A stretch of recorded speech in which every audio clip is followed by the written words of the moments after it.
Hi, I'm Jane Morris, burnout author, speaker, and coach. In this video, I'm going to talk about overcoming anhedonia, the merness that we can sometimes start the new year with, or indeed experience at any stage of our lives. In her book, Feeling Blur, Tanith Kerry describes anhedonia as the missing piece in mental health.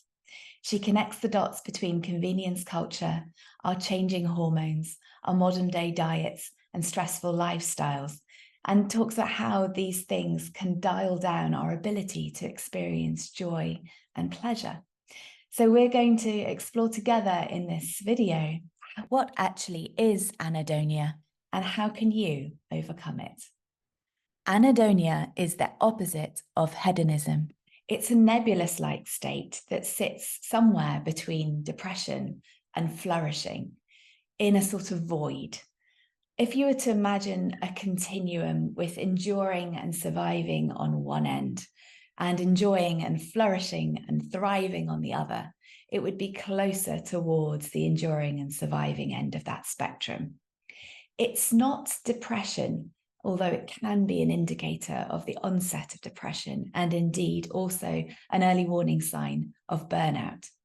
Not that those who burn out necessarily also feel depressed or experience depression, and not that it necessarily does end up in depression. However, it's helpful and useful and important to know that there is a connection sometimes for some between the two. When we're in it, we feel quite numb and zombie-like. Things that used to bring us pleasure and joy, we just feel like we're moving through in some kind of blur. It's not a pleasurable place to be, that's for sure. And yet we've normalized societally this kind of invisible suffering.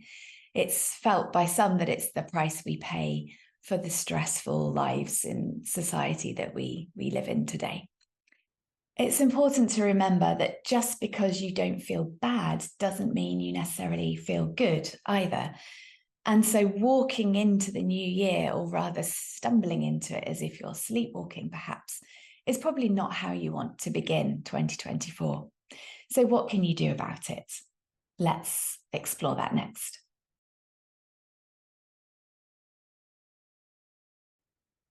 So firstly, it can be very helpful to get some support. If you work with a trained psychotherapist, counsellor, or coach, then a professional in that capacity can help you to spot thinking patterns that you're unaware of, the type of deletion, distortion, and generalization that we habitually fall into due to our societal conditioning, our family patterns. So quite often we'll be thinking one thing, it will affect how we feel, and it will affect what we do until somebody holds a mirror for it to us. And we can then be at choice about those thought patterns. We can reframe our thinking. Also, working with a trained professional can help you to distinguish the difference between what are your worries. So often these can be the things that you fear that will happen if you don't do something. What are your anxieties, the things that you will spend a lot of time thinking and imagining as if they're real? And what are the things that are actually bringing about stress in your system, which can be from external factors coming towards you that are a response to our environment, to our health, to certain things that we're thinking, our worries and our anxieties, perhaps also in that mix. So number one is to seek some support and some advice. It's very difficult for us to change the way we think, feel, and act on our own. Number two is to feed your brain with feel-good things, building them into your everyday. So make a list of all of the things that you know that stimulate your senses. What are the things that you feel good when you see, when you hear, when you smell, and when you touch? How do those affect you? What are the tastes that ignite you and help you feel alive? It could be things that you take for granted in your day-to-day, but it might be things that you haven't actually had in your life for a while. or you don't have going on in your life quite enough, but would be quite easy to bring in.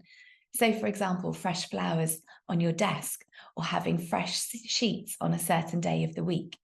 Making associations with certain days and certain things can be nice too, because then we can look forward to that thing on that day, and it can revive our sense of joy and pleasure.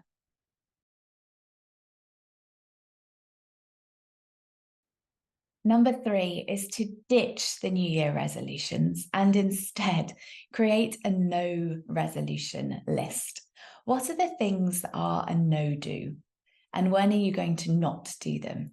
So many of us are guilty of not carving out enough time for ourselves to truly relax, restore, recharge, and replenish ourselves, to engage in things that fully inspire us and uplift us. So a no-do list could be about blocking off a morning here, there, as often as you feel to schedule it in for yourself, an afternoon, a night out, time that is just for you, to not do the chores, the endless to-dos, to work towards the goals, to do the things that you maybe have a voice from someone else telling you that you should, ought to, or must be doing, and simply do nothing other than be with yourself, enjoying time for you. And that might involve some sense of doing.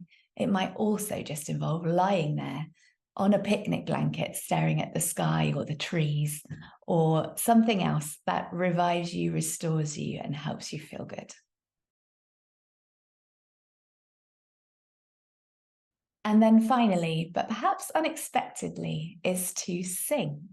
You may think you can't sing, or you may love to sing and think you can sing, and others have a different opinion of your singing capabilities.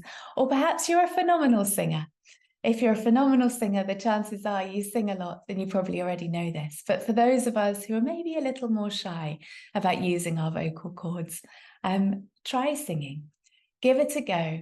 You can try it when nobody's there. There's a saying to dance like nobody's watching. Well, sing like nobody's listening. And sing often. It really helps to enliven you. It's something that we're naturally born to do, and it helps us feel good when we do it. Wishing you a joyful new year, and hoping this video inspires you towards more aliveness.